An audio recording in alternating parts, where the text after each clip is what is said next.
शरीर का।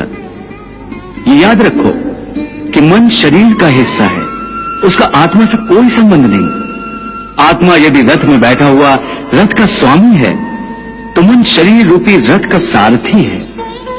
ये मन ही इंद्रियों के घोड़ों को इधर उधर भटकाता है।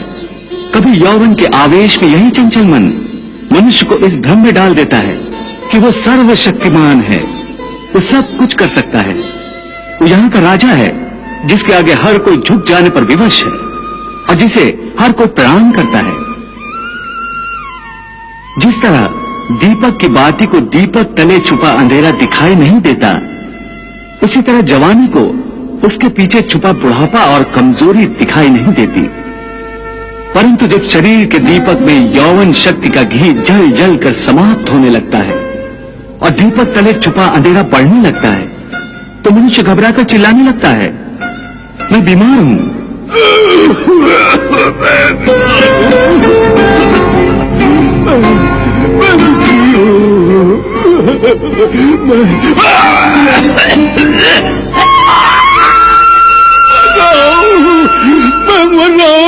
मुझे बचाओ। ये रोने का नाटक भी मन ही करता है। हे अर्जुन, मनुष्य को मैं के घमंड की मदिरा पिलाकर मदहोश करने वाला पाखंडी केवल मन है। मन से बड़ा बहरूपी न कोई, पल पल रचता स्वांग निराले।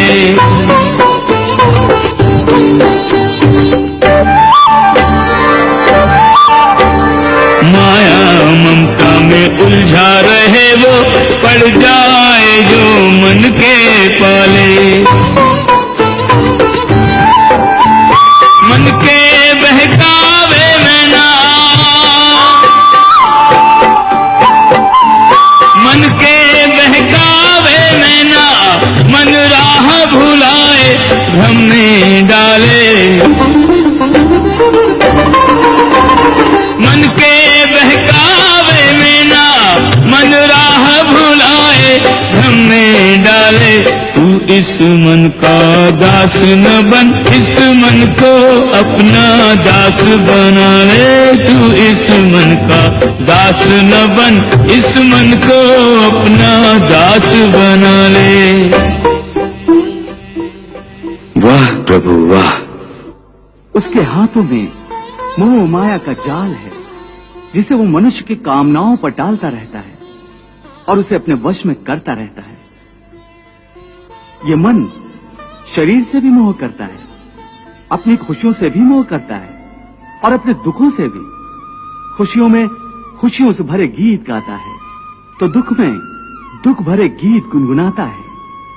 अपने दुख में दूसरों को शामिल करके उसे खुशी होती है। किसी भी प्राणी को उसका मन जीवन के अंत तक अपने जाल से निकलने नहीं देता। रस्सी में बांधकर उसे तरह तरह के नाच नचवाता रहता है। वो जीव को इतनी फुर्सत भी नहीं देता कि वो अपने अंतर में झांक कर अपनी आत्मा को पहचाने और आत्मा के अंदर जिस परमात्मा का प्रकाश है उस परमात्मा का साक्षात्कार करे।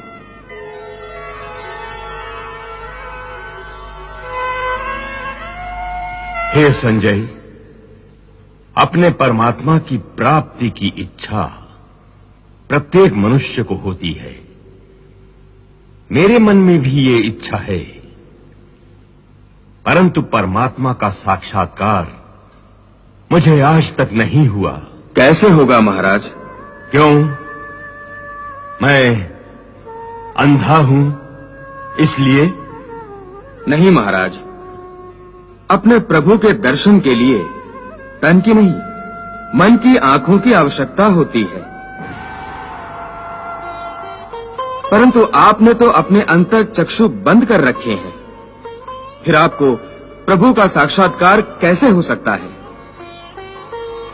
और मन की आंखें खुली न हों तो प्रभु आंखों के सामने भी हों तो दिखाई नहीं देते हैं।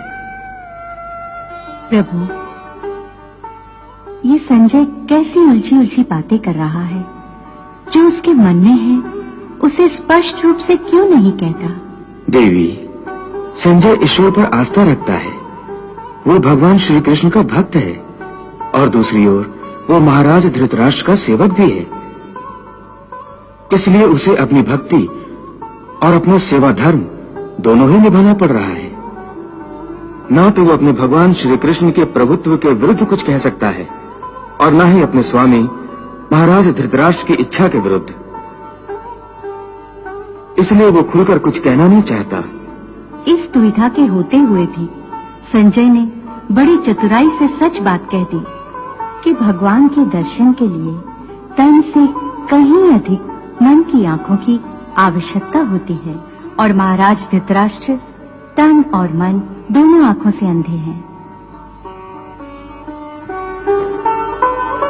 संजय, तुम्हारी बातें भी श्री कृष्ण की बातों की तरह गोल मोल हैं, मेरी समझ में नहीं आती।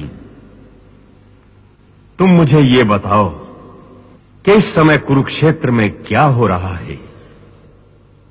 हे पार्थ, प्राणी के लिए आवश्यक है कि प्राणी अपने मन को काबू में करके अपने अंतर में झांक कर आत्मा को देखे। तब उस आत्मा के अंदर उसे परमात्मा का प्रकाश स्पष्ट दिखाई देगा।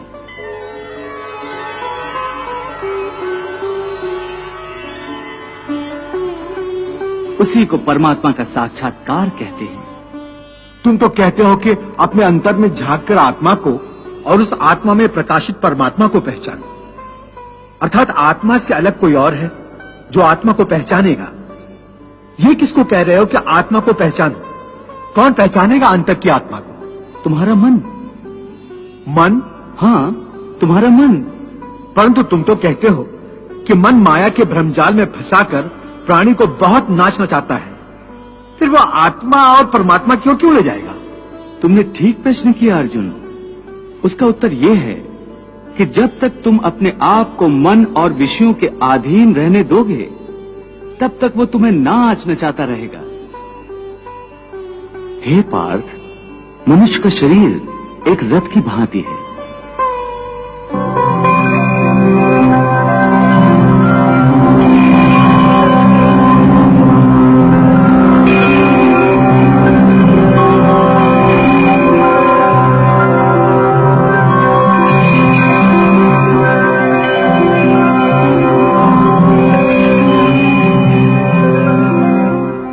उस रथ के जो घोड़े हैं, उन्हें मनुष्य की इंद्रियां समझो।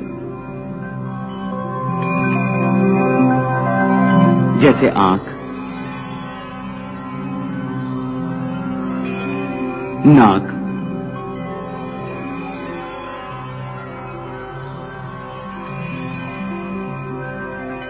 कान, मुख, जीवा आदि। उन इंद्रियों को, घोड़ों को जो सारथी चलाता है, वो सारथी ही मन है। और उस रथ में बैठा हुआ जो उस रथ का स्वामी है, वही आत्मा है।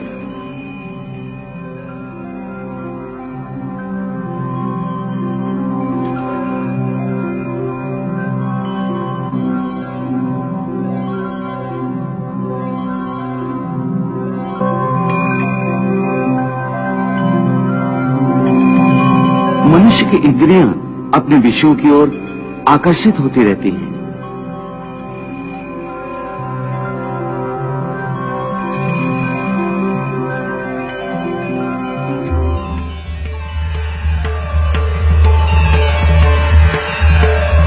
और उसका मन इंद्रियों को उनके विषयों की ओर ही दौड़ाता रहता है।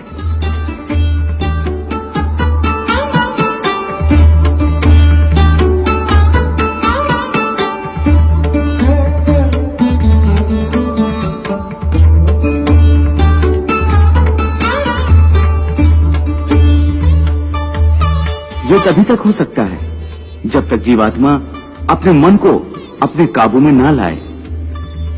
जब तक मन काबू में नहीं आएगा, वो इंद्रियों को उनके विषयों की ओर ही दौड़ाता रहेगा।